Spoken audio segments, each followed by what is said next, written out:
Hi, Ma. Good afternoon. Good afternoon, iPhone. Who's iPhone? My name is Obi, Obi. and I'm the Oh, I creative know director you. of Sequoia. Yes, Ma. How are you? I'm fine, thank you, Ma. Good. Please introduce yourself so we all know what you do.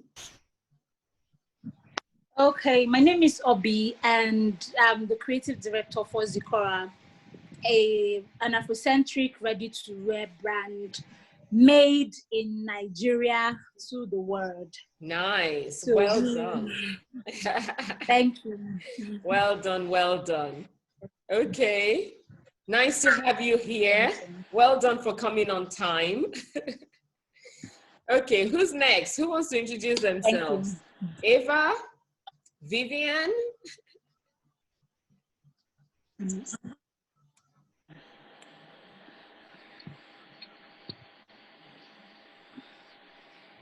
Hello, hi, good afternoon. Good afternoon. How are you? I might not be able to show, fine, thank you. I might not be able to show my picture because I don't think I'm properly dressed for this meeting. I didn't, I was going to show myself. That's fine. So, Eva, I just got this invite about 2 hours ago, and I felt I wanted to be a part of it. Fantastic. You know, so I run a school. I run an elementary school, an Austrian elementary school.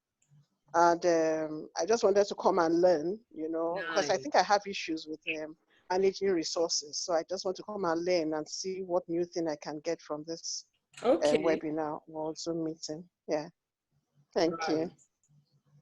Perfect, perfect. And I'm sure you will get something to take away with you today by the grace of God. Welcome on board and thank you for being on time. Okay. Who else would like to introduce themselves?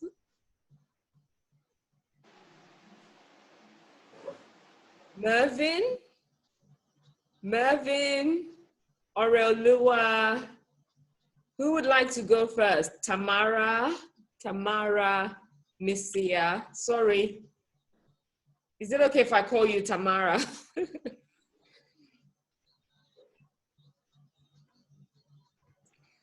You ladies and gentlemen, if there's a gentleman, don't be shy. Introduce yourself.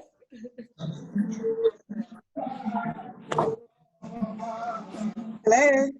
Hello.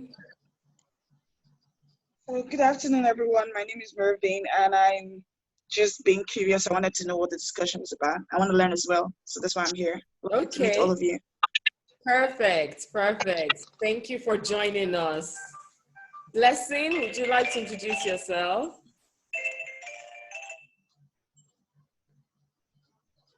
Hello, Blessing, we can't hear you. Our guest is here, our speaker is here.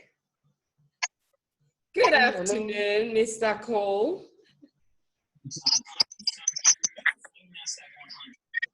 How are you? I'm fine, thank you. And you? I'm fine, thank you. Okay, Blessing, are you speaking? Blessing? Yes, I am. Okay. Yes, you're going to introduce yourself. Okay, my name is Blessing Balogun. I'm an MPhil PhD student in LASU, in Economics Department. So I heard of this lecture today from one of my classmates, and I would like to be part of it to gain further knowledge. Perfect. So we're all about knowledge gathering today. Thank you so much for joining us. Who else wants to introduce herself before I introduce our speaker? Vivian? Or Tayo?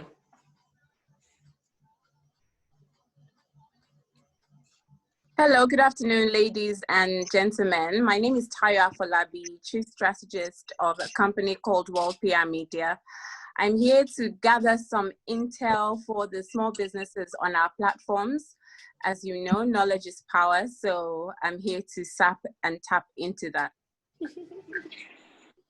Perfect, perfect, perfect. Okay, so we're going to go straight ahead And I'm going to introduce our speaker who is here already, Mr. Tonya Cole. Thank you so much for joining us.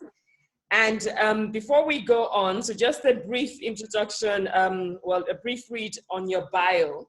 And actually, before I read the bio, I'm gonna talk a little bit about the ELOY Sustainable Empowerment Program. Now, the ELOY Sustainable Empowerment webinar series, is about empowering entrepreneurs on how they can sustain their businesses in this new normal that we have found ourselves. Our main goal is to let every business owner know that even though we're in this pandemic era, there is still the possibility, if you are willing, to still grow and sustain your business. So the ELOY Sustainable Empowerment webinar series started on the 7th of July, and we've been having series of webinars from then up until now, and the last one is going to be held on the 23rd of September. Like I said, the whole aim is to get entrepreneurs thinking and working with the fact that their businesses can still survive in 2020. So today we have Mr. Tonya Cole talking to us about financial tips for small businesses. It's very, very important that we get our finances right in the middle of whatever it is we're all going through in our businesses. Now, our speaker, Tonya Patrick Cole, is an alumnus of the University of Lagos and Harvard Business School, and currently part of the Transformational Leadership and Fellowship Program at the Bluffett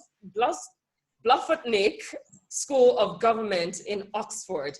He is the founder and former group director of the former group executive director of Sahara Group, an energy conglomerate with operations spanning the entire energy chain in Nigeria and neighboring West African countries to East Africa and beyond.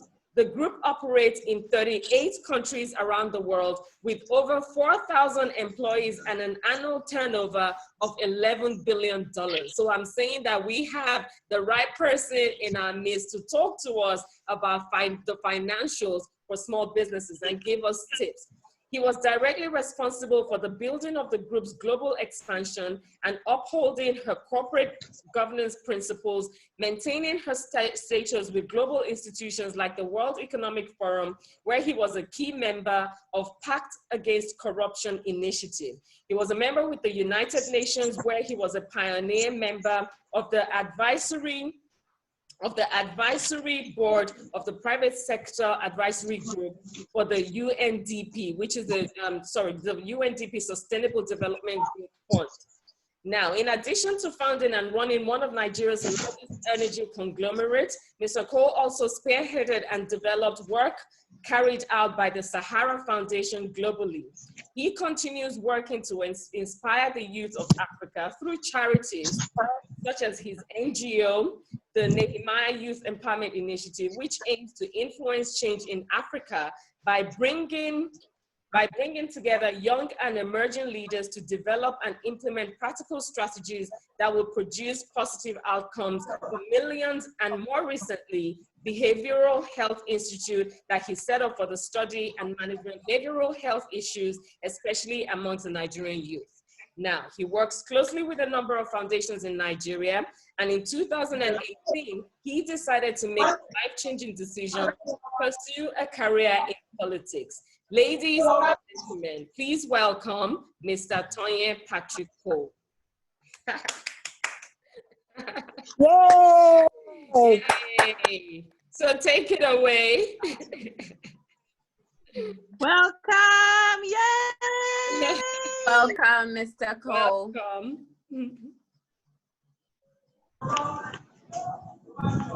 Okay, has he disappeared? I think the connection threw him out. No, he I'm appears. here. Oh, you're here? I was muted. Okay, all right. Yeah. How are you? Great to Don't mind see me. you. I'm okay, thank you. Yeah, always good to see you. You're looking very good. And Tayo, it's so nice to see you again. Hope all is well. Nice. Be enjoying yourself alone. Or don't remember to share some of the goodies. Okay. All right. So thank you very much for that. You know, when you sent the topic and you wanted to talk about financing for small businesses, because I know your story, I wondered why you are not the one telling everyone this story, because you have such a great story, and I'm sure everyone would learn from the journey of ELOY and Exquisite Magazine in terms of financing. But that is a story that everybody needs to hear. There is no one who starts a business that will not go through the same journey that Exquisite has gone through. And it doesn't matter what type of business you start. We're all going to have exactly the same challenges. And so the question is really whether we learn from those challenges. Do we want to go through them? Do we want to learn from those lessons? And most importantly, do we want to make the same mistakes that others have made, or do we want to avoid them? And that's why platforms like this today, where you sit down and hear from the experiences of others, are important. I recall that when we started Sahara back in 1980, what was it? Sometimes I forget now, 96. We didn't have any such platforms. There was no one to sit down and say, this are the things you need to do or not do. A lot of what we learned through trial and error. It was part of the reason why, as I began to engage with young people through the years, I felt it was important that you don't need to make the same mistakes. You don't have to start off by the same errors. And if there are tips that worked for us and worked for me personally, then I should be happy to share them. I'm going to speak very briefly, and then I'm going to ask questions. I know that many of you here either are in the phase where you're just starting your own business, or you're in the early stages of your business, and you would like to ask some questions that would help you. But let me touch on probably maybe about 3 or 4 of the critical things that I found out in any kind of business that were important. So the first of it, and let's just take a given first of all. Let me put a given criteria, and that given criteria is that if anything is going to succeed at all, you must have the God factor in there. It must be there. You must have a kind of a relationship that gives you the confidence and faith to move ahead in whatever it is that you're doing. So in terms of prayer, in terms of belief, and in terms of understanding how to hear from God that you are doing the right thing. So if we have that, if we have that underlying understanding that none of this will survive, no matter how you try, none of it will survive if you don't have God in the mix. We start looking at the things that you need to do after an idea has come into your head. So 3 things that I want to pick up, and then we can begin to debate and discuss and all of that, is that everything you need when you're going to start a business is already around you. Okay. When you want to start something, your idea and all of that, the things you need are within reach. They're not far away. And so the first thing that you must do is look around you for what is within reach. Use what is within reach to start that business. If you look too far out, then you're going to struggle in starting the business. So look around you. If you're looking around you for what is within reach, then almost immediately there are 3 things that are within reach that you can hold on to and you can touch. The first aspect of it are the relationships you have around you. Every relationship is a door opener to something else. And so you have to be very, very conscious about those relationships and use them for what they bring to you. Some of the relationships are as simple as giving you good advice, mentoring, somewhere that you can go and hear and just put your idea out. It's extremely useful, and make sure that you find those relationships. Not all relationships are about money, and I need to say this very, very early. If you look at every relationship as a money relationship, you will miss some of the vital things that you need as a small business. Some relationships, some relationships are about confidence. There are places that you just need to go. We call them destiny helpers and not destiny killers. There are relationships that you need that boost you and just tell you that keep going, you're on the right track and all of that. You need those relationships, and oftentimes when you're starting, they are around you. Some relationships are just introductory. They introduce you to the next person and the next person and the next person. Find them. Again, it's around you. All the relationships that you need are relationships that you have to build. In other words, after you have discovered what they are or who the people are and all of that, you must make a very, very conscious effort to keep it going. If there's one thing that Tewa has done, and even Tayo here, the two people I've known for a long time, is that they've been very deliberate about the relationship they've kept with me over time. Very deliberate. And so you must be able to keep those kind of relationships going. And sometimes it would last years, 10 years, 15 years, and all of that. But be deliberate about it. Be deliberate about your relationships. Each relationship will do a particular thing for you. As a small business starting up, one of your greatest assets are the kind of relationships that you build. So build that. The next thing that is within your reach as a small business starting are what we call the 3Fs, and this is where financing comes through. You're going to be financed as a small business, right, by 3Fs. We call them family, friends, and fools. Family, friends, and fools. These are financial sources that God has put around you when you have an idea to use.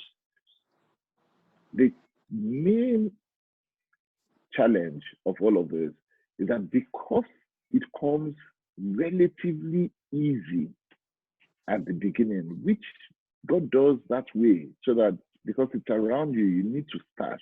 So it doesn't make it particularly hard for you to raise the initial small capital that you need. You will find it. You go to your family, if you have family. You will tell them about the idea, mother, father, brother, sister, whoever, and they will give you the money without questioning you too much. You can go to friends, your best friend in school, somebody you grew up with, and all of that, and they too will give you. Or you can go to fools like a lot of people do in churches and all of that, where they just walk up to somebody and just say, oh, I have this idea and all of that. You don't know the person and all of that. And you just harass them until they give you some money to go and open a shop or something. They are more calculated fools, but let's just use them as that one. So there are 3 areas that you would always get the initial finance for.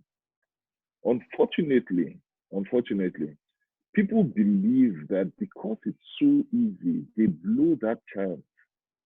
And when they blow the chance on the first monies that they come, the next set of funding that you're going to need for your business is going to be much harder.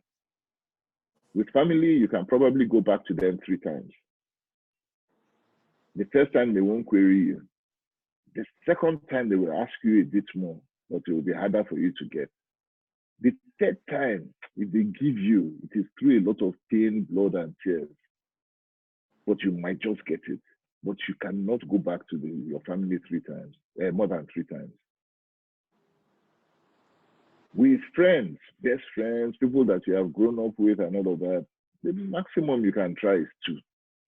You go the first time, it's your best friend, you grew up together, you've known each other for a long time, you've been talking about this dream since you were 2. And then he gives you or she gives you something.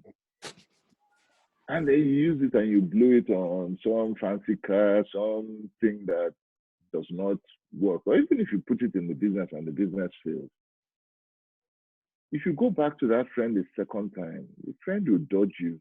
It will be hard. Maybe it's somebody that you have been so close that they cannot say no to.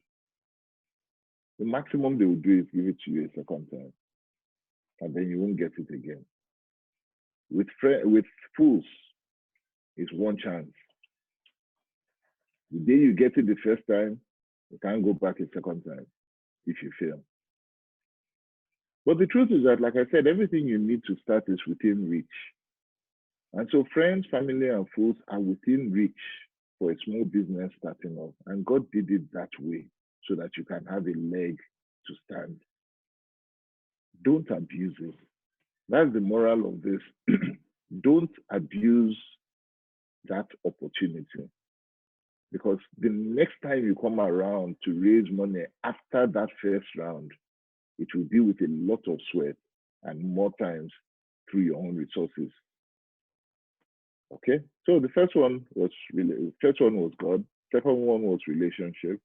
The third one was how to raise money through friends, family, and folks within reach. I'm mindful of time because I want us to talk. So the last one I will just hold on to, right, has to do with your diligence, your vision, what you see, and the kind of things that you put on. Now, this is something that is inside of you, and you must be disciplined. Again, I said everything you need to start is within reach. Your vision, your passion, your diligence are all within you. This requires self-discipline. It's determined by what you believe. You are going to have people who are going to try to derail you, stop you, and all of that. But you must have your own belief. You must have a vision that you are looking towards. You must be dogged in your vision. You must be extremely passionate. You must be hungry about what you want, what you do. It's going to take hard work at the beginning of any business that is standing, because it's your dream, it's your vision, and all of that. You're going to find that you're going to be working all sorts of hours.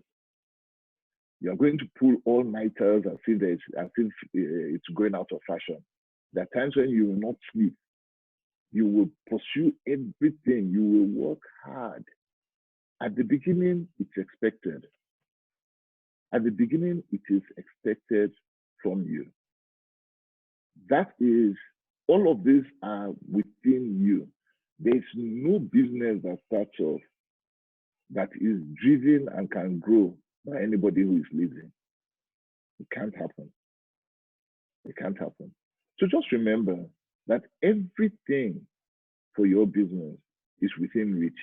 It's not far from it. There's nothing I've said that is outside of your control. Relationships are within your control. Friends, family, and fools are within your control. God is within your control. You determine whether you want it or not. Discipline is within your control. Your vision, your passion, your work ethics within your control. How do you keep records of what you are doing? Make sure you have records. You keep records. You don't spend. You separate your business accounts from your personal accounts. Do that early, within your control. All of these are within your control.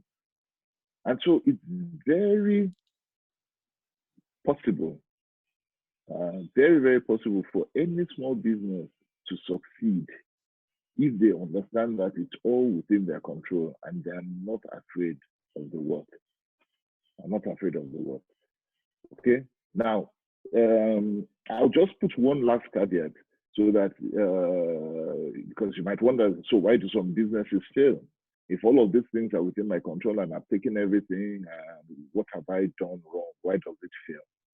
I'll say that the part of the reason why is that some people don't do good research. There's no point going into a business that is already crowded. If you go, so you need to sit down, take a look at where you're going to and figure out what can I create? What's the need that I'm trying to meet here? And is that need niche enough? Can it be different enough? So it's possible to go into businesses, into sectors that already exist. But are you patient enough to do some of the research to figure out where you can go into along that value chain that has not been addressed fully. And so you can go and address it. If you go into something that everybody already is in, then the chances of you succeeding there becomes much harder. Okay, so let me open up to your personal challenges, personal questions, personal tips that you need. And let's make this as interactive as possible. I've given you maybe 4 or 5 points that you can hold on to. And Tewa, over to you. Yes, thank you very much for that. That is so insightful. I mean, really and truly, I'm a Can't hear you. Hello, can you hear me? Yeah. Okay. Yes. I'm a strong believer. Thank you so much for that. Very insightful. I'm a strong believer of the fact that every single thing you need is within you.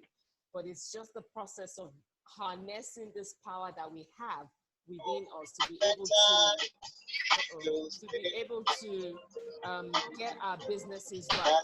So I would ask everybody to put their questions in the chat room or raise their hand. But before, I have a question that I would like you to shed some light on.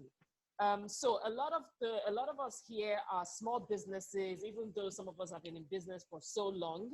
I would like you to put a bit more flesh to this question. How should small businesses deal with their finances? I know you mentioned earlier about keeping your records and something, and things like that. But what advice would you give for small businesses on keeping their finances, staying abreast and dealing with their finances? Okay. So financial records are critical. It doesn't matter whether you're a big business, small business, medium-scale business, and all of that. Know your finances. Have it. Know exactly what is coming in and what is going out. Separate your finances. Separate your finances between business and personal. Very important.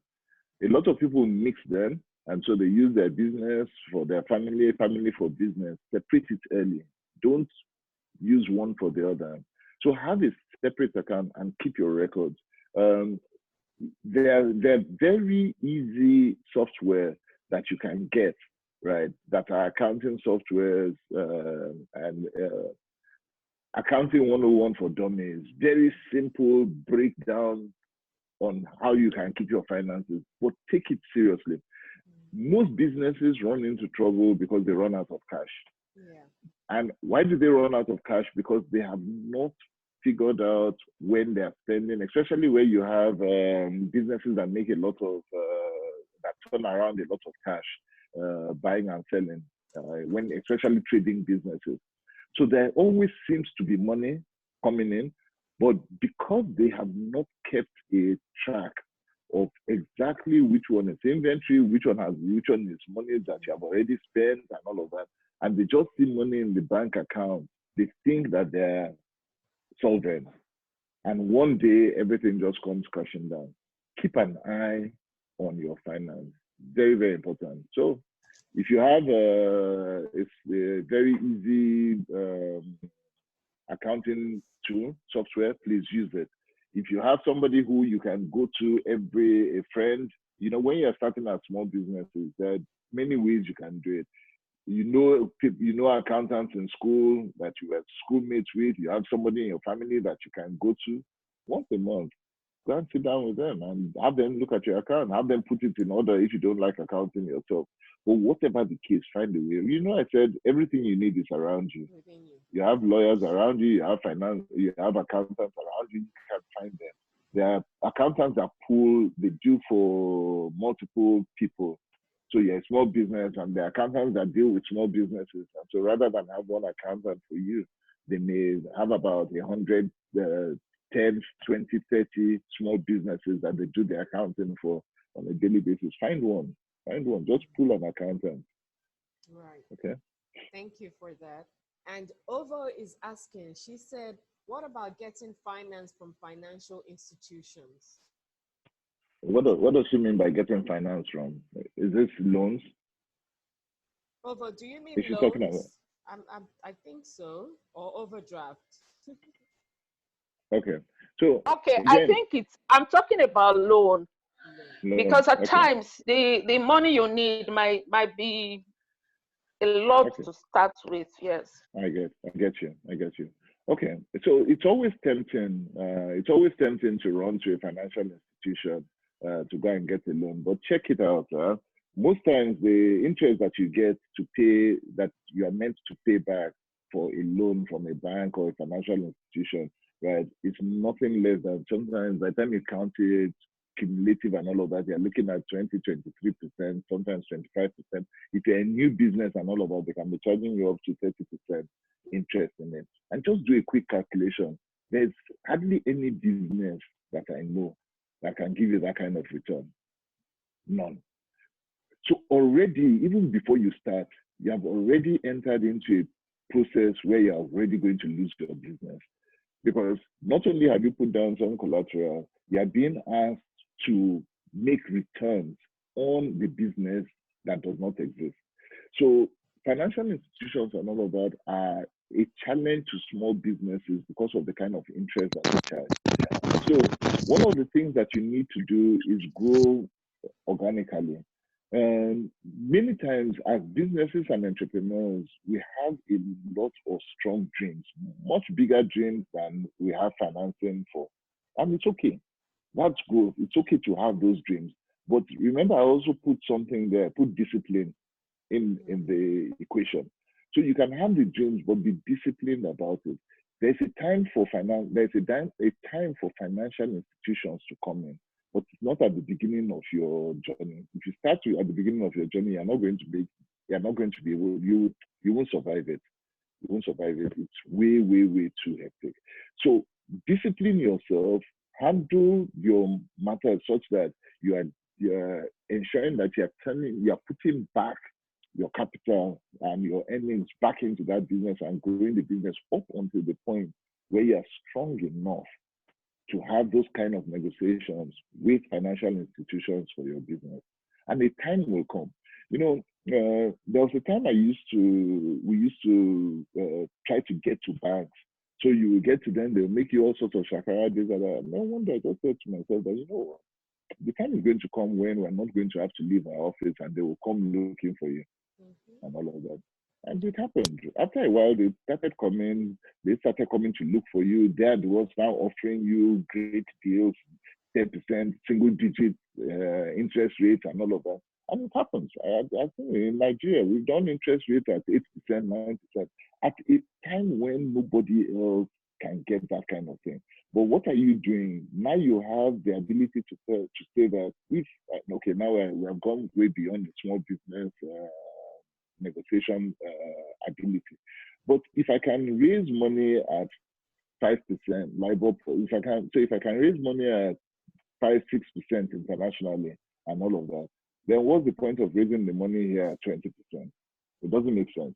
So at that point, the banks then come back to you and say, okay, no worries, they can work it out and just figure out a way how they can match it and all. They cannot do the 6% that the international banks will do because they have to borrow money there and all of that, but maybe they will add another 2 or 3% on their own. All right, so the Nigerian banks, you want to help, you want to work together, strengthen them and all of that. And so you agree. So we've seen 9%, 10%, and all of that when others are doing 20%, but we could not do it as a small business. As a small business, when we are starting, they will hit you with 20. So I've seen interest rates at 30. People have brought interest rates to me, right, for advice at small businesses, and they're hitting them at 30%, 35%, and I'm like, how? You cannot survive. You just cannot do it. And no, but don't worry, we'll make it. Let's just, we need this one. I think you will die. Your business will die before the first year. Don't touch it. So that's my take. Right. Thank you very much. Ovo, I hope that answers your question. If not, you can put a comment in the chat section. So Atinuke is asking, there are 3 questions in one, I think, but 2 sounds the same. So she says, what are the critical pitfalls to avoid as an SME when getting a loan? I think you've covered that in terms of the interest. And she's also asking, what are those likely external factors that could affect a business that an SME should take note of? what are those critical, Okay. what are those likely external factors? Those are good questions. Okay, so the first aspect of it, the pitfalls both for getting a loan and the external factors that you need and all of that, oftentimes is with your documentation. Okay, so one of the things that I would say to any SME and all of that, please have good records. I can't say this hard enough. Have good records. There's a time when you are going to need to raise money, and there's a category of fools that I didn't talk about, and this is the good category of fools. I just mentioned the out of passing that you go to the church, you go and harass people, because it happens to me all the time. You just sit down, somebody just send you an account number. My name is so I need this. They'll send you. They send you their name and their account number and say you should pay money into the account. You don't know them, you have never seen them before, and all of that, but they just found your number. And so people believe that they can raise money that way. But there's another category, right, of fools that we call, who are investors. They invest in small businesses. They're angel investors and all of that. Now, what do they need to see? They need to see good information. They need to see the data that they have been keeping. They need to see that you have been, you have records of your sources, how much you are buying. You keep very detailed records of how long it takes for you to sell something from A to D. They need to see the way you have hired, how many people you have, what you have done. So all sorts of records are important. What does this do? Let's assume that you have started this small business and you're in your third or fourth year of your business. And at this point in time, you have been bootstrapping. Every single thing you have used, family has given you money. Every money that you have put back into the business.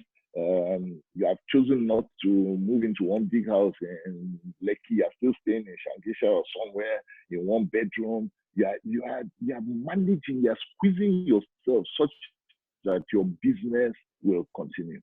Guess what? Those things matter. Those things matter. When you then sit down in front of the angel investor and they're looking at your books, they're looking at your records, and they see that what you have done is that you have kept the business running and you have denied yourself a lot of pleasures, including that you have stayed in, let's just put it that way, that you have denied yourself a lot of pleasures.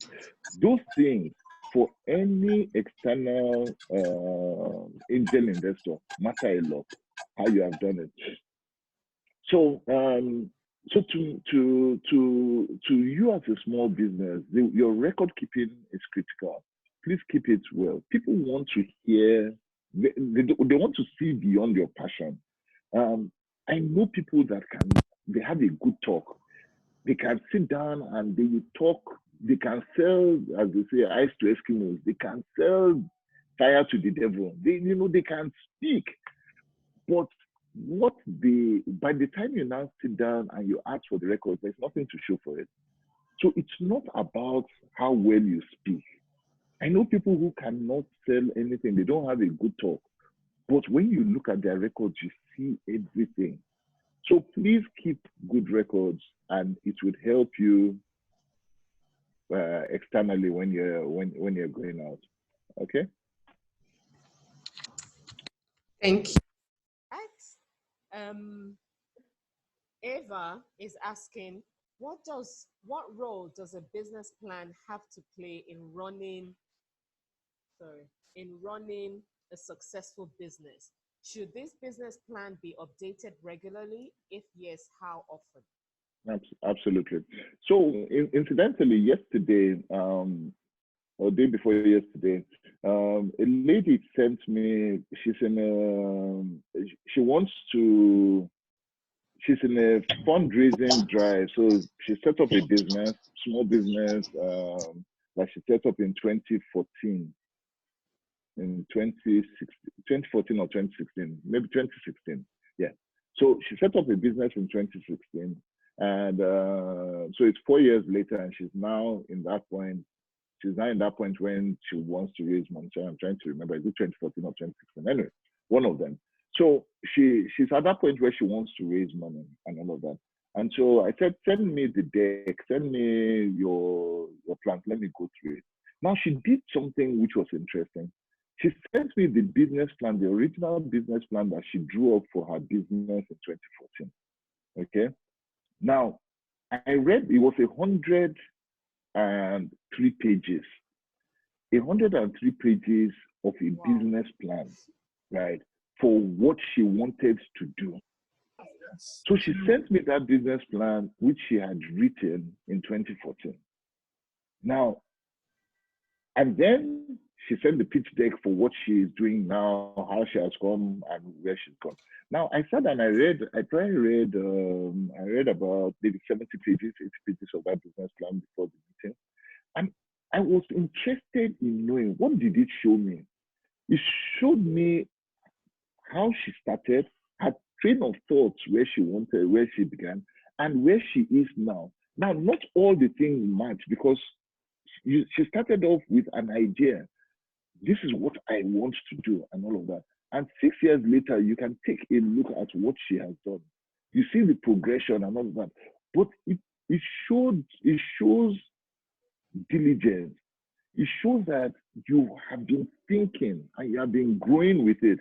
So yes, you need your business plan. Your business plan that you started of your business when you were still at idealization stage is critical. So that if you then go to an investor, remember I was saying that your documents are important. The fact that the way you thought when you started 6 years ago, right, is slightly different from how you think today. It's not a problem. What it shows is that you have been progressing, you have been learning along the way, you have been improving along the way. It's okay. But it gives any investor confidence to know that this is how you are thinking. So yes, business plans are critical, and update them regularly. Every year, every other year, depending on the type of business. Sit down, take a look at your business plan, what you started with, improve on it, add a bit more to it. You can never tell the day you're going to now sit down and you are now going to need hundreds of millions of dollars in your business. What are they going to look at? How have you progressed? How have you grown? And yeah, very important. Right. Perfect. Thank you very much for that. I hope that answers your question, Ava. I have a question in terms of grants and sourcing funds externally. Now, can small businesses get grants, or must they be an NGO for them to be able to access grants?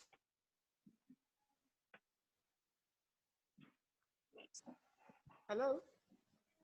Okay. All right. Yeah, I can hear you. Okay. Yeah. So two things to answer that question to help you. And again, you will find that all of them, they all seem to be circulating around the same answers. But for small businesses, these answers are important, so you understand. So the first aspect for grants and all of that is research, right? There are so many avenues, right, for grants that too many people don't even know about. So if you're in a business that is grantable, in other words, you are into something that can attract a grant, the first aspect of it is that you must even know where those grants are. So have somebody who scrolls and it's in that network, right? For where grants are, you need research. Number two, you need relationships within the granting community. In other words, you have to know who has the grants, when are those grants available, what do you need to do, and all of that. So two things. First, information. Second, relationship. Now, the third one, for any grant, for it to come to you, is your documentation. When it comes to grants, especially foreign grants, all these things that we talked about, they need to see it. Business plan, your accounting, how prudent you are with your money, your growth trajectory. What are you spending? What are you spending capital on? Is it on the business? How much of the money that the business makes is coming back into the business? What percentage of the business is going into salary for yourself compared to salary for it? You know, there are little things. If I see that in the business, you are the one making all the money and directors are the ones dropping all the money in the business, you're not getting half a cover grant and all of that. most businesses you would find, the ones that are successful at the beginning, for a long time, they deny themselves, the founders, they deny themselves money at the beginning. They pay their staff, but they will not touch anything in that business. That is hard. But you will find that anybody who is willing to sacrifice their own money at the beginning of their business, but is diligent enough to make sure that their staff get paid, you know that that is a business that you want to support. So there are little things, but these things mean a lot. So for grants, your records, your relationship, your study, and then when you are applying for the grant, please, when you're applying for that grant, please make sure you are very, very diligent in your application. No, you cannot be careless. You know, we must be, for any grant that you're going to apply for, you must sit down and read it well. You know, instructions. You remember when we used, I don't know, back in the day, when we used to do exams, right? If you don't read the instruction, and you just start answering the question, you can think that you know the question and you just start answering. Meanwhile, you have answered totally wrongly, because what they said is that tell us why these things do not, and not is there, do not apply. And you start answering why they apply, and you just answer totally wrong. Is it the right answer in the context of if it was why they apply? Yes, but for the whole essence and purpose of it, it was wrong. And so there, in grant applications and all of that, there are very specific requirements that they want. They ask for specific things. Please provide those specific things. If you don't provide those specific things, you will not get it. Thank you. Thank you for that. Provide specific things. Okay. So Ovo is asking again. She said some Can't hear you again. Hello? Hello? Yeah. Okay. Hello? Ovo is Right. yeah. Okay, we can hear you better now. Okay. Ovo is saying some of the friends and family you go to for finance may ask for partnership because some of them are looking for where to invest. What would you advise? So take it on a case-to-case basis. There's nothing wrong with partnerships if you understand what you want out of it. Okay. So when you do go there and they're asking for partnerships, the question that you have to ask is that what are they bringing into the onto the equation? A partnership goes way beyond money. It's not just about money. So when you go into partnership, there are relationships that are there for the long term. So when you're now dealing with partnership for the long term, what are the strengths? What are they bringing? What do they have? Are you willing to go into this relationship for that long term? Are there strengths that you can use when they're bringing in and all of that? So don't discard partnership, but look at it beyond money.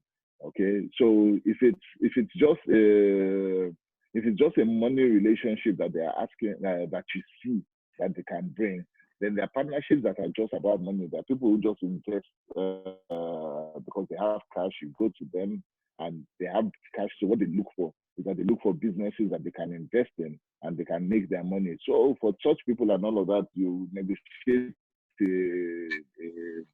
buyout clause for them.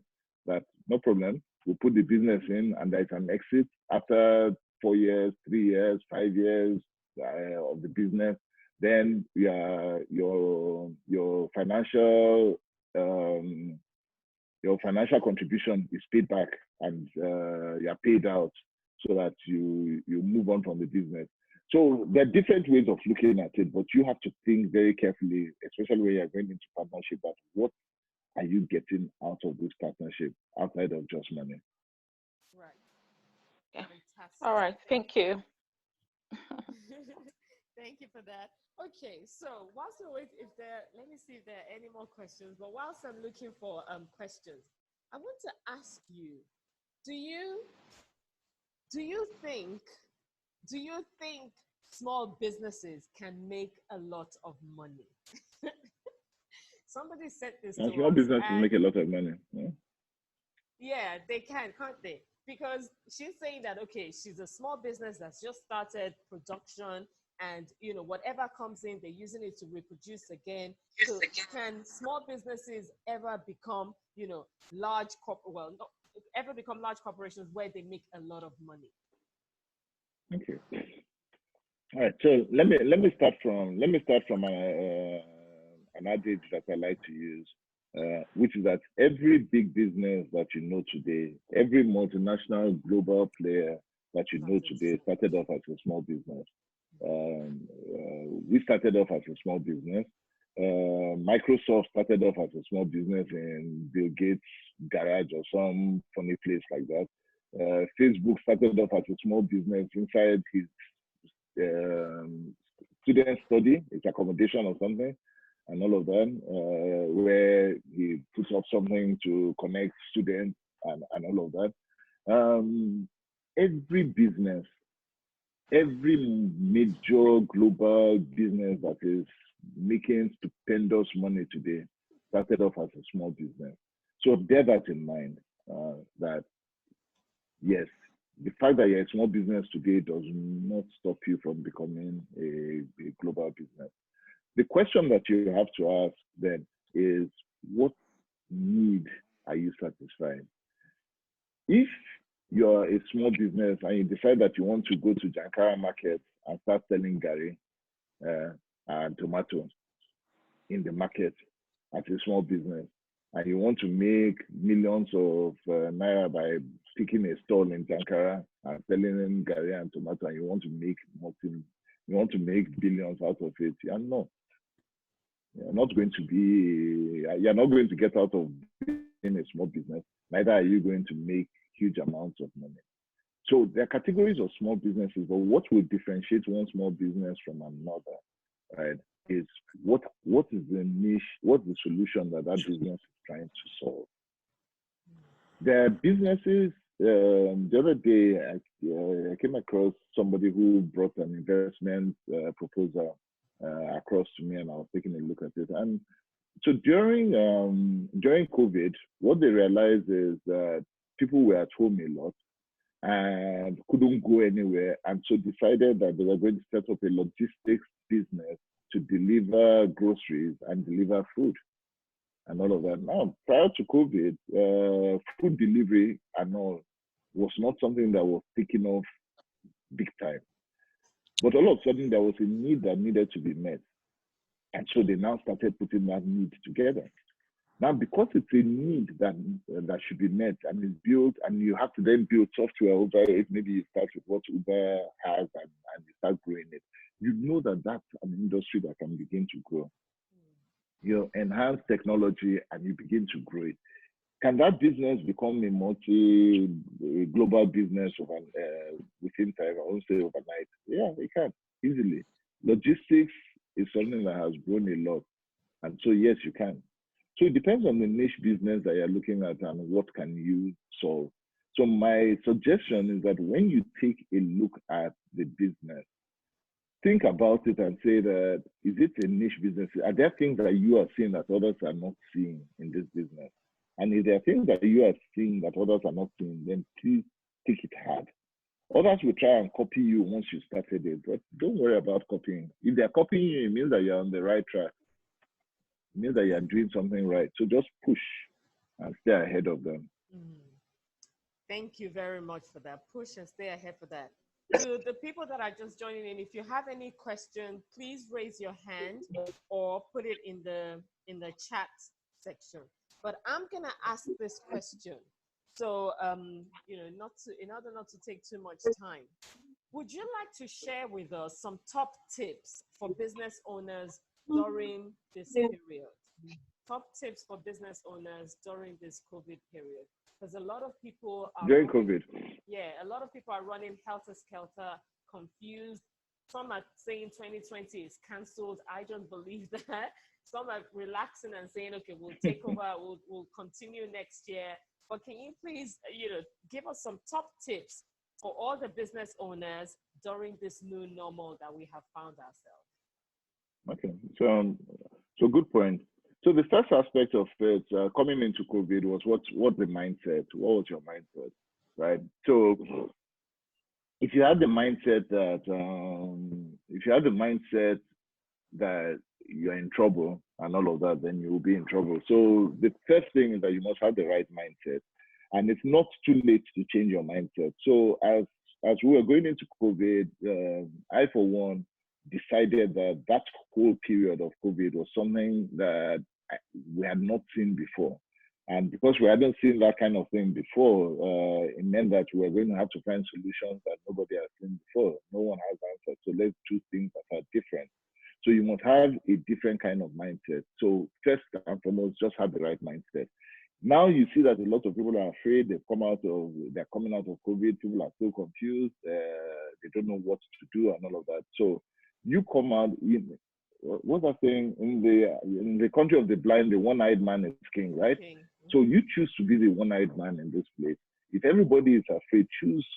It's a choice. Choose not to be afraid. 2020 is a year of survival. So what are the things that you must do as a small time business and all of that? Just make sure that you don't go under. Now, how is this possible? A friend of mine wanted, there was an advice that they gave to us when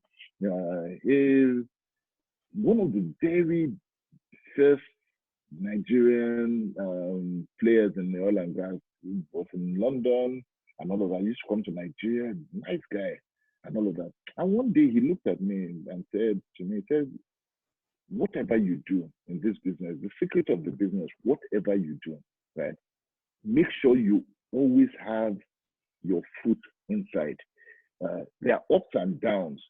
In the downtime, make sure you are not out completely, because if you are out completely in the downtime, to come back in again will be hard.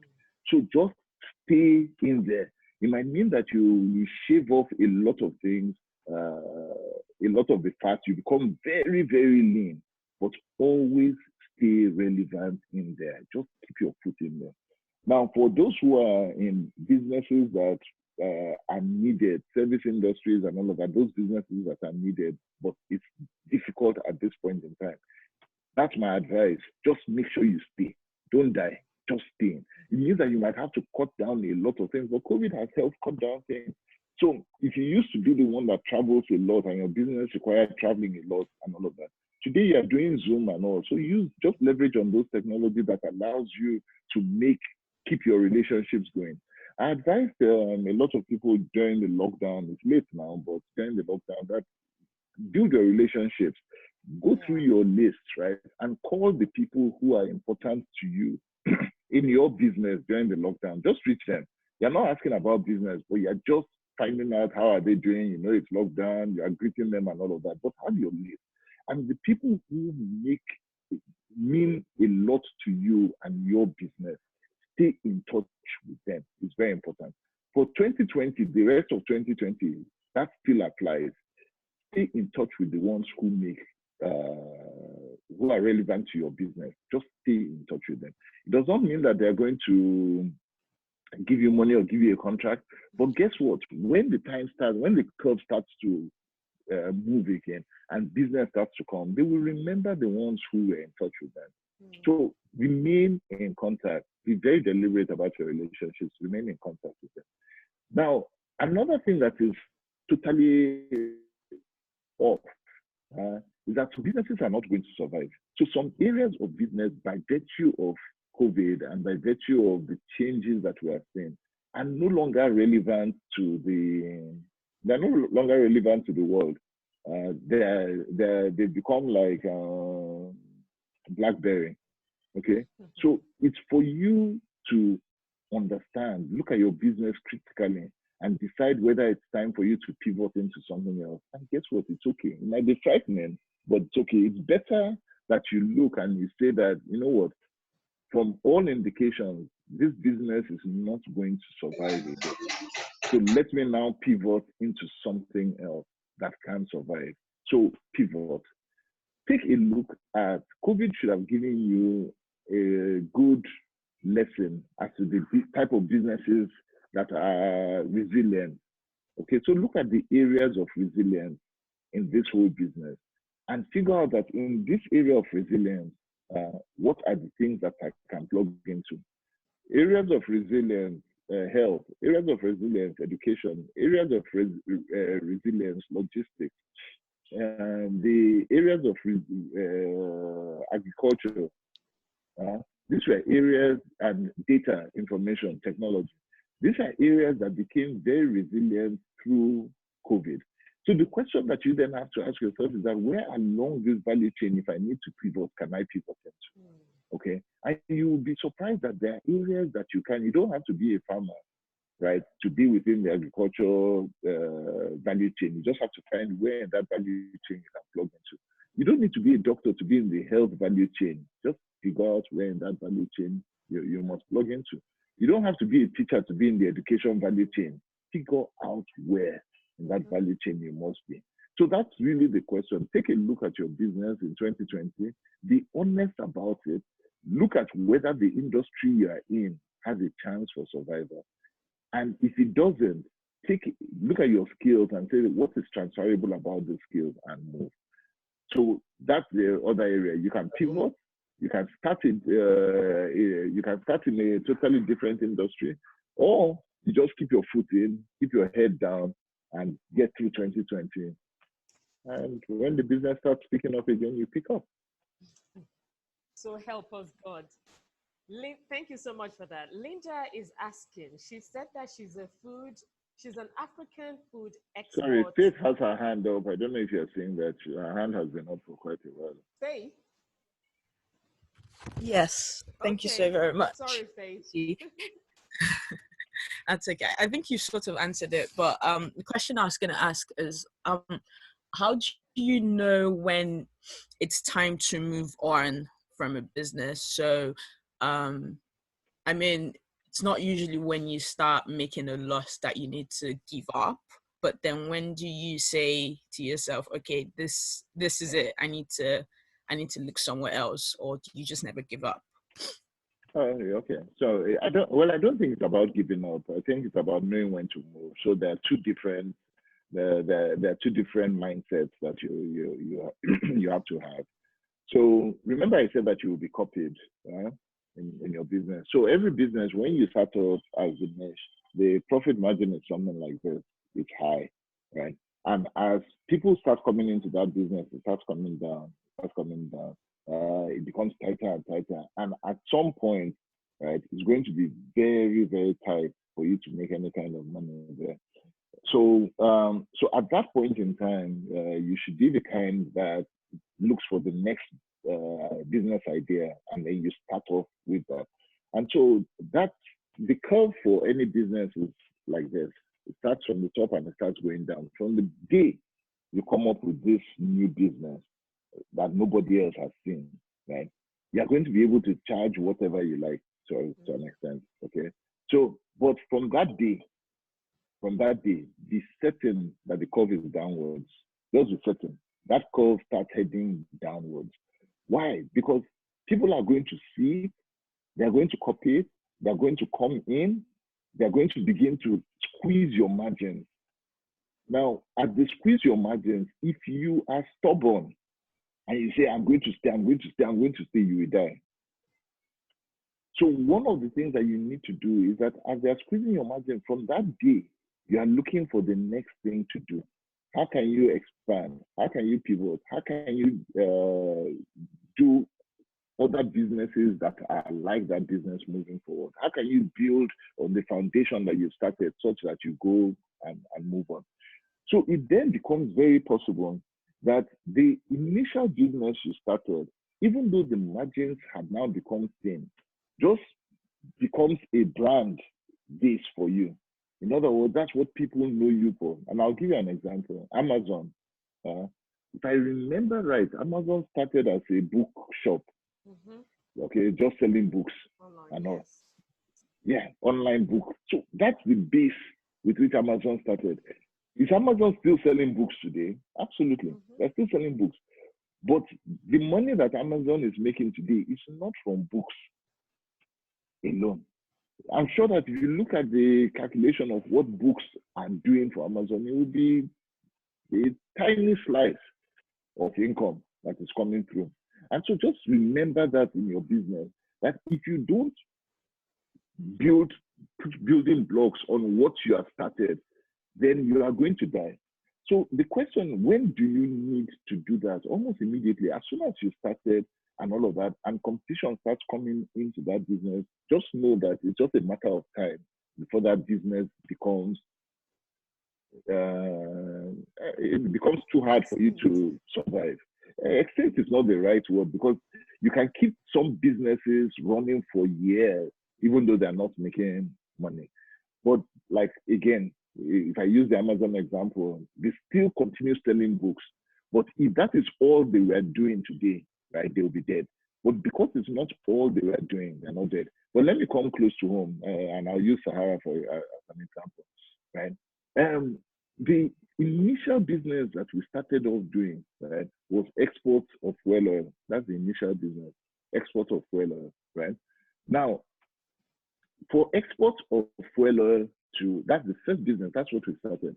For the export of fuel oil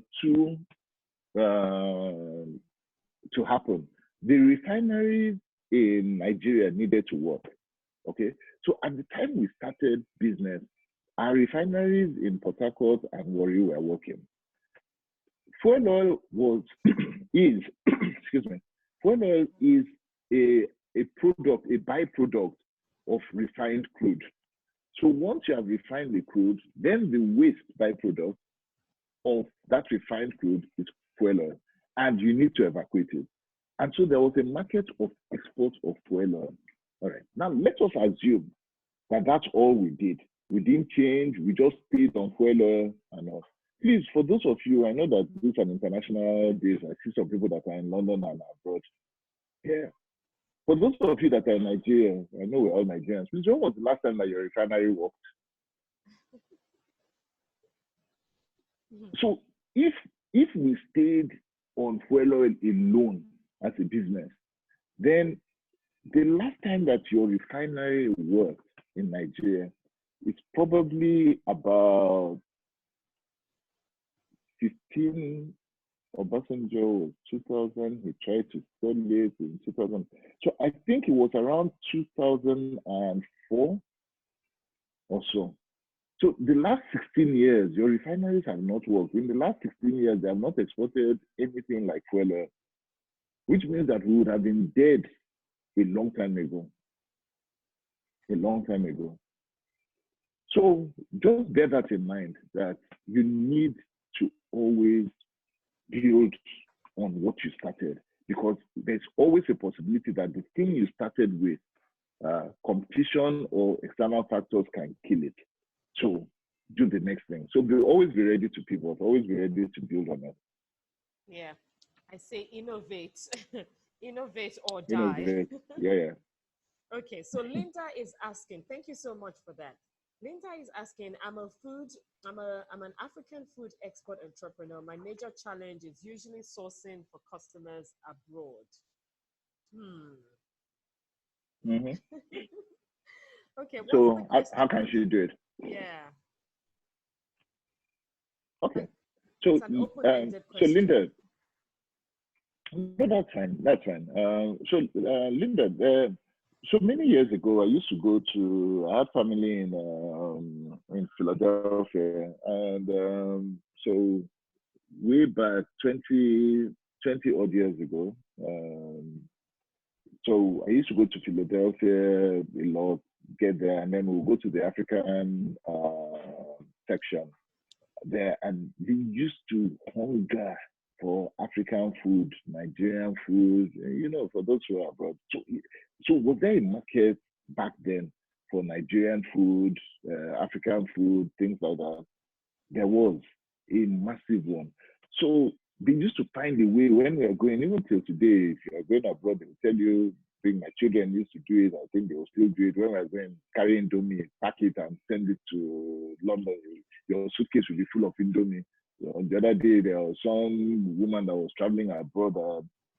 From Ghana, she put crabs in her cooler and went, and the crabs fell out of the thing and was all over the place at New York airport. So the point being that, is there a market, and that's the question I wanted to answer first of all, that is there a market for food abroad? And the answer is yes, always. I used to live in an outskirt town in England when my wife was working there called Burton-on-Trent.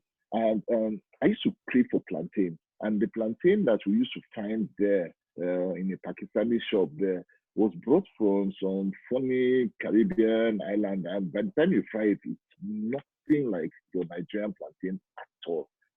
Funny taste, funny sweetness, just wrong and all. Which meant that if I needed plantain, I had to go and look for a particular shop in London. And this is about a 2.5 hour drive that you have to go down to go and get it and come back. So is there a market for your product? The answer to that already is yes, just from what I said to you. But why is it difficult for you to get it? And there are three things that I have to say. And this is what you need to overcome and you now need to work at. So the first aspect of it is that we have done ourselves a lot of harm, right, by sharp practices that we try to do, especially when we're trying to export things and all of that. So in the past, when they found out that there was a market for this, people were shipping all sorts of things, and they will ship wrong quantity. They will mix granules, they will mix palm oil, and they will water it down. So they will come in, they will see what the quality is, they will come to an agreement that this is what has happened, and by the time you are shipping it, they will now water it down with water. The same quality that they saw, it's a different quality that gets abroad and all. So the first aspect of what you have to do, right, is that you have to make sure that your integrity can be vouched for. Too many people do bad things, so you have to separate yourself in that. The next aspect of it is that the quality of what you sell. There's something called what is it? AGFA. There's a US. I've forgotten. You do some research. There's a US agreement that allows you it's a trade agreement that allows you to export certain qualities or quantities of food and materials produced in Nigeria into the US and all of that. I think when Clinton was there, they put it in place and it's been running, right? But you have to meet certain criteria. So try and meet that criteria. Our packaging used to be very poor. We're getting better with the packaging. So make sure that your packaging is right and all of that. But that's on this end. Now let's go to that end. So what are the things that you have to face abroad? The first aspect of it is that you have to overcome the fact that you already have a bad rep as a Nigerian. So we faced it. I faced it as a business all the time. And so I had to deal with it, and I found a way to deal with it.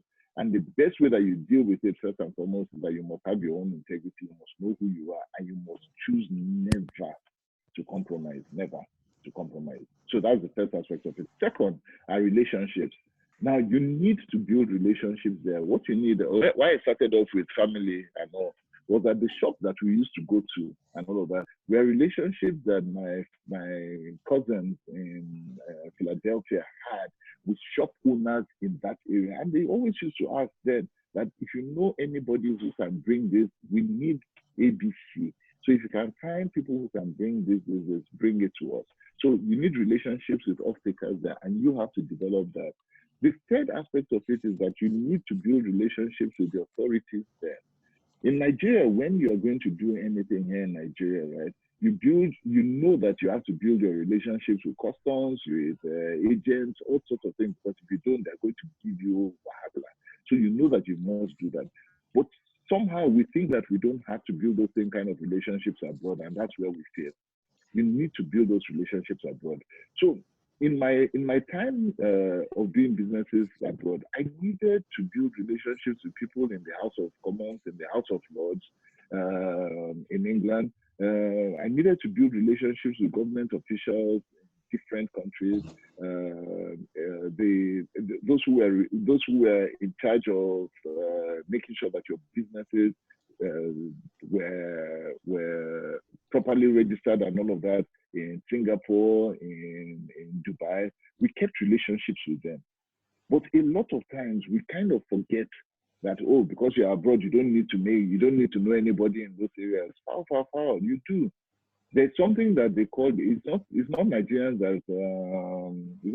that coined this term. Blue, what's that network? What's it called? Blue Old Boys Club. Okay? They're not the ones that coined it. Amongst the Etonians, they have an old boys club. Amongst the Oxfordians, anyway, those from Oxford, they have the old boys club, and it's a tight club. They do favors for each other. They know each other. They arrange each other. They are the ones, they make the decisions amongst each other. In the US, they have the Ivy League club, right? Those who went to Harvard, those who went to Yale and go on and go. They have their networks. Guys, please build your own network. Now, do you have to have gone to Harvard to build a network? No. But guess what? You know people that have been there. There's no Nigerians have people in we like education too much, but we do the education and then we miss the relationships, right? I know Nigerians that have done Ivy League school and in the US, and they have done the ones in England. I have an alumni network in Harvard. Right now I'm in Oxford, which means that I'll have an alumni network in Oxford at the same time. But that is me going. Even if I chose not to, let's assume I never did. My father went to Cambridge, so he had an alumni network there. My daughter is in Cambridge today, which means that she's building one. If you think about it, within your friends and families, you would have somebody who has an alumni network in one of these places. Now, in all of these places that I'm talking about, you will find that they have a network, a reach in government. Ministers, commissioners, secretaries of state, presidents, CEOs of big companies and all of that are within that network. How are you using it? How are you using it? Find one of your cousins, find one of your family members and all of that, and let them know that the next time you are a food exporter and all, that the next time that Harvard or Yale or somebody is doing a talk, a webinar, a program on food and all of that, and you want to be there, and they should invite you. And then you go and you start building that relationship. But you must be deliberate about it. If you are not deliberate about it, it will just be a waste. And there are many people that have been to all of these places and they have not used it at all. At all. Thank you so much. Thank you so much for that. Are there any more questions, House? A few people, well, quite a number of people have said thank you to you. So thank you so much, Mr. Cole, for this opportunity to pick your brains. We appreciate it. Are there any more questions, ladies? And maybe a gentleman, if there's any within our midst. Okay, if there are no more questions. No. Auntie Toyin has to speak. Oh. She's one of the hottest entrepreneurs that I know. She's no. I'm serious. She has so many nuggets. And she needs to, just one question from her is a problem. I'll be sweating to answer it. It's a killer. So I don't know why she's keeping quiet. Okay, maybe she can just give us her own experience. Oh my God. You've been called out. It's when I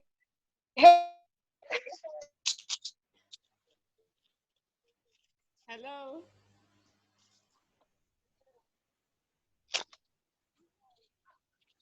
Hello. They shouldn't do this to us. No. This network. Okay, go on. Okay. Very interesting.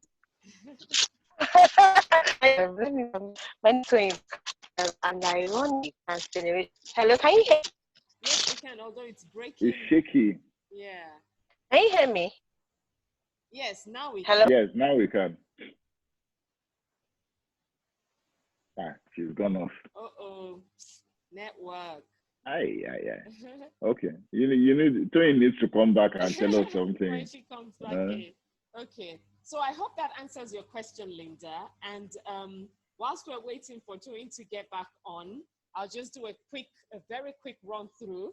And thank you so much, Mr. Cole, for this great webinar series, this great webinar session. It's been very, very informative.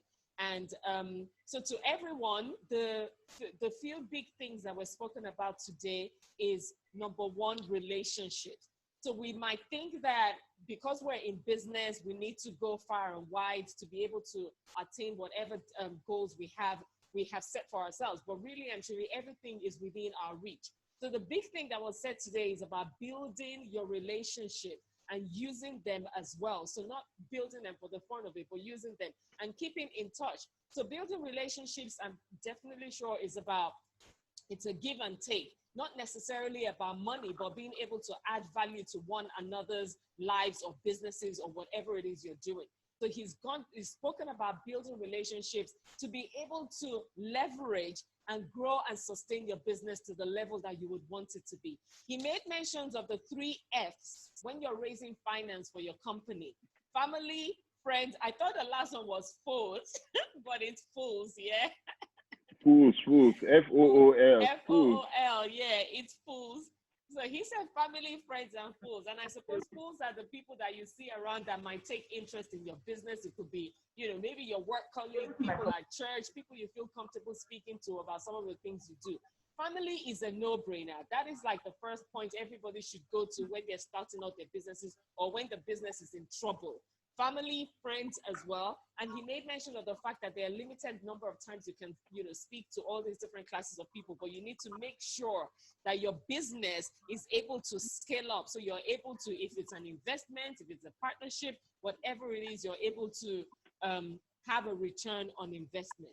So we spoke about the top tips for this, going right down to the end of it. We spoke about the top tips for this season that we're in. And the first thing he said is about the mindset. If you have a can-do mindset, you will be able to do. So this is the period to renew and change your mindset if it's a negative one about your business. Don't think that 2020 is canceled, it's finished, you're in trouble. No, you can still survive. Which is what this webinar series are about. It's about letting you know that you can still survive in 2020, and it's not too late to change your mindset. He also mentioned that 2020 is a survival year.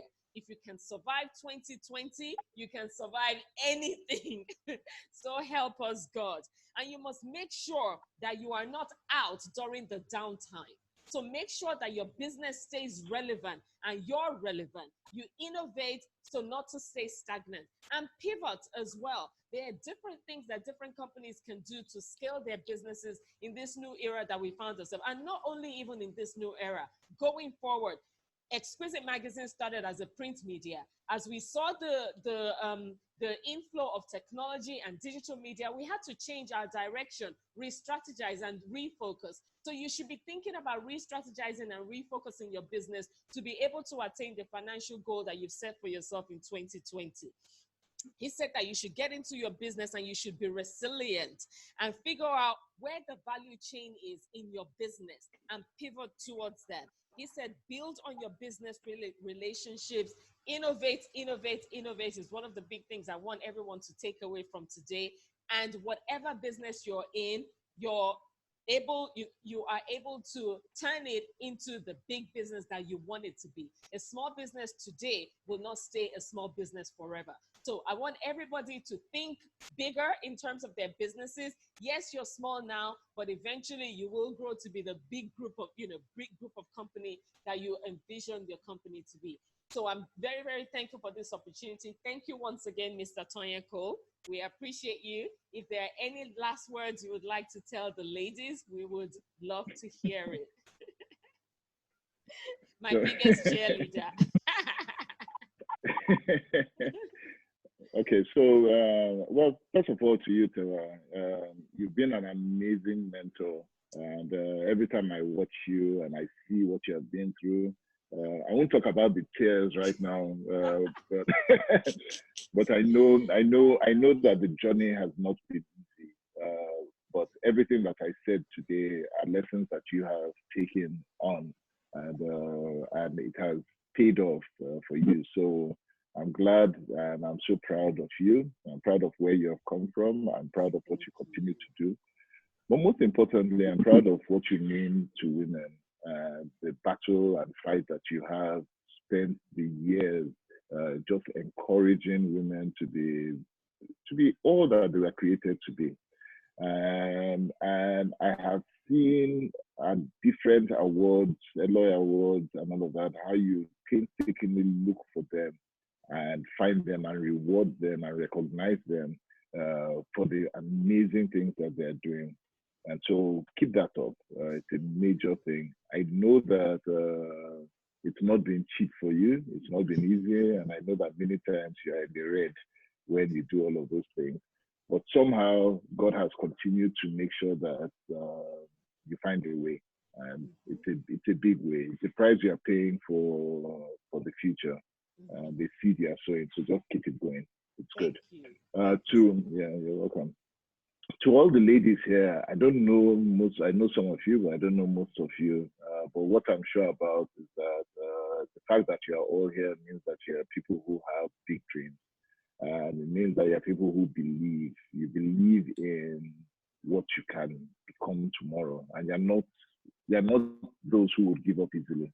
And that encourages me. We are in a season where women are leading. We're in a season where women are rising, not just to the top, but they have a mandate at this point in time to pull us into the next realm. And so your responsibility and your mandate is much bigger than you actually believe. And please keep it up. Just take it seriously. It means because you are in a particular spiritual mandate right now, it means that a lot of what you put your hands onto will excel. It means that it will work because there's favor on what you do. But don't abuse that favor and put everything that we have said in play.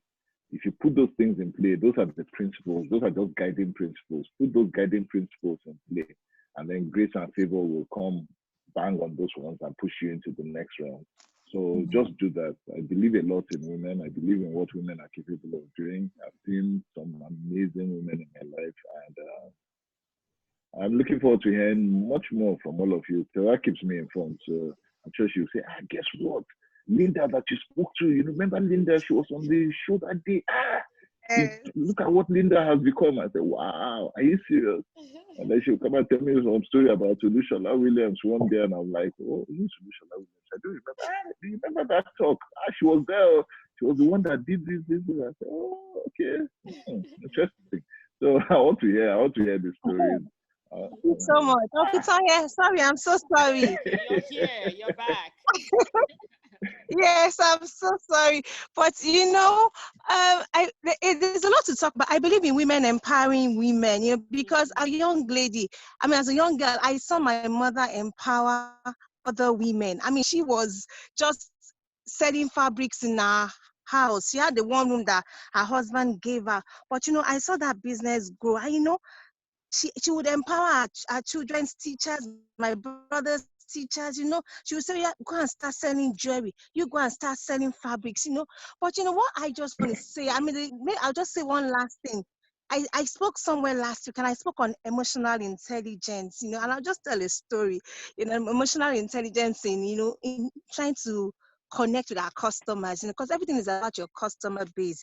We've built our business values of integrity, hard work, customer service is so important, you know. But you know, last week I was at the store and a customer was passing by. She didn't want to come in and she just was passing by the door. And she just said, hello, I'm just passing by. And I'm like, I need to come at least have a look. I just went to meet her by the door. And I just said, Mommy, calm down. And when I said, Mommy, calm down, I said, life is beautiful. And you know, she came in and she bought 4 fabrics, you know, luxury fabrics, you know. And I was like, wow, you know, everything in life is about empathy. You know, the way we connect to people, the way we inspire people, having patience. Most times we start these businesses, we think, you know, it's about connection is so important, you know. Like I said, your network, you know, build on it, your hard work, your customer service, your spirit of excellence, it goes a long way. And knowing that you can make it, you know, connecting with your customers, that's one thing we did throughout the lockdown. We made sure we connected with our customers, you know, because Nigeria is a very interesting country and opportunities are bound, you know. I could go on and on, you know, but excellent customer service. Everything is about the customer experience, so, and the money is there.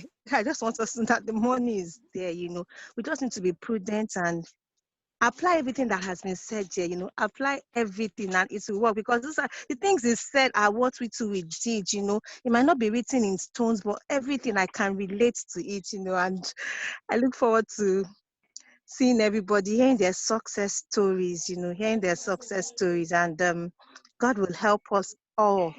Amen. Tony, Amen. before you go, I know we're rounding up, but I want to ask you one question. How did you manage with the international connections? Because you do international business, so how did you do that? How did we manage with international? I didn't international what? Your relationships internationally. Okay, excellent. Our relationship with our international suppliers actually started in the second generation. My own mom didn't really, she used to buy locally, but we started. But one thing we once we started doing business with we have a lot of business partners in Austria, Switzerland, different countries. About 10 countries. One thing that they liked us was that they liked our credibility. They started to give us credit based on the fact that once we hold, we paid immediately. So most times that credibility, that integrity, that no, we don't like to owe. So even if I have an order now for like an ashrebi, I want like 100 pieces, I just take a phone call. I place a call and they start my production immediately.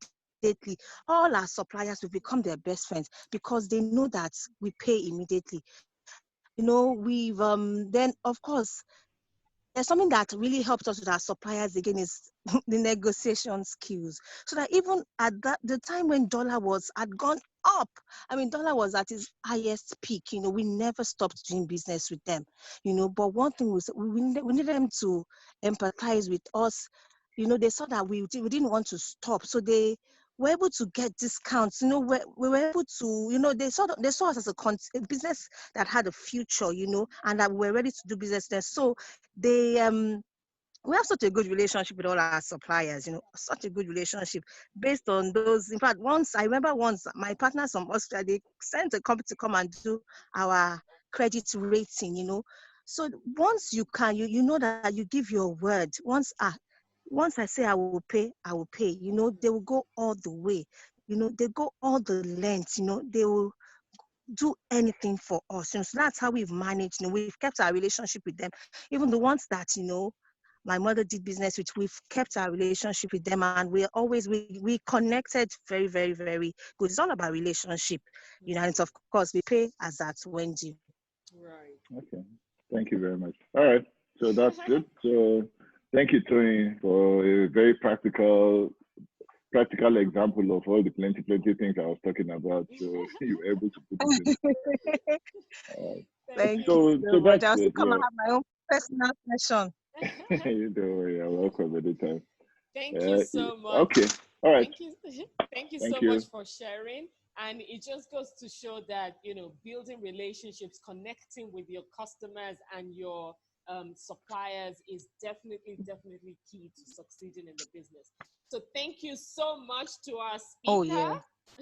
Thank you so much to our speaker, the exquisite one, Mr. Tonya Cole. Much appreciated. I call him my biggest made me an exquisite man. Yes, oh, you're an exquisite man. Thank you to everyone for joining. You've stayed an hour and a half and more, which is, very good. It shows that, you're here, you mean business. One thing that I would like to say, which he said, and I'm so excited that he said that, is about the fact that we are in the women's season, women rising, and not luckily, and the theme for the ELOY Awards this year is the women are here.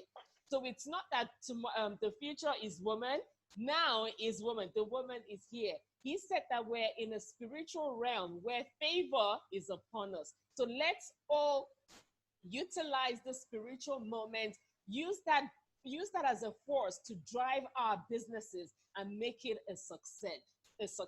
2020 is still ongoing regardless of the pandemic. In this season, people are thriving, and in this season, your businesses will thrive and survive. Thank you very much, everybody. Have a wonderful, wonderful day. Don't forget to join us for day 5 of the webinar series on the 26th of August. We have 3 people talking from how to market your business to branding and to, there's one more thing I can't remember, but it's all on our pages and I'm sure you will all get emails to that.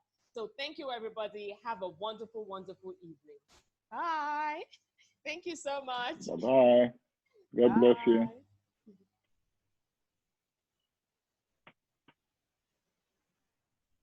Thank you.